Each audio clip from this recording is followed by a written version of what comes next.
In today's video, I'm going to teach you how to import an email subscriber list to ConvertKit. If you find this useful, consider subscribing and liking the video. Now, importing your email subscriber list into ConvertKit is a fantastic way to take your email marketing to the next level. Whether you're moving from another platform or starting fresh, this process is pretty straightforward. So let's dive in. First things first, you'll want to log into your ConvertKit account. If you don't have an account yet, you can easily sign up at ConvertKit.com. Just follow the prompts and you'll be up and running in no time. Once you're logged in, look over to the left side of your screen and you'll see a menu. From there, click on Subscribers. This is where you'll manage all your email contacts. Now, to prepare for the import, it's essential to have your subscriber list ready. You'll need this list in a CSV format. If you're coming from another email platform, most of them will allow you to export your contacts as a CSV file. Just make sure your file contains good headers like email address, first name, and last name.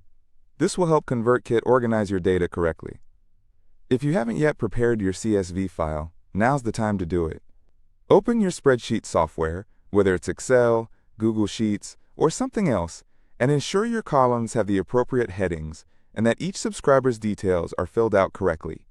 It's a good idea to double-check the list for duplicates or errors that might cause issues during the import. Once your file is good to go, head back to ConvertKit.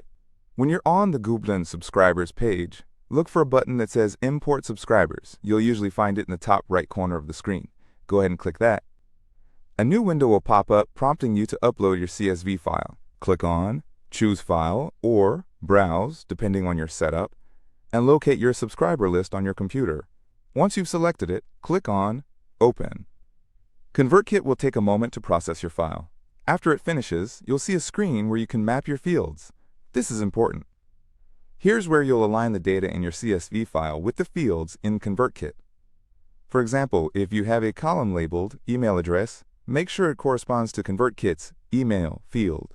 You should see a drop-down next to each column from your CSV that allows you to select the matching field in ConvertKit.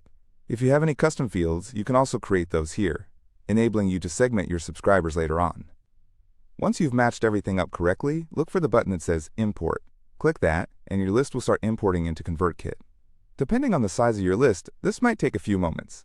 Just be patient, and meanwhile, it's a great time to grab a coffee or check some messages. After the import is complete, ConvertKit will notify you, and you can review the subscribers that have been added. It might also be wise to send a quick welcome email to your new subscribers. You can do this by creating a new sequence or automation that triggers an email when someone joins your list. And that's it. You've successfully imported your email subscriber list into ConvertKit. Congratulations! Now you can start engaging with your audience and creating some amazing email marketing campaigns. If you enjoyed this video and found it helpful, please consider subscribing and giving it a thumbs up.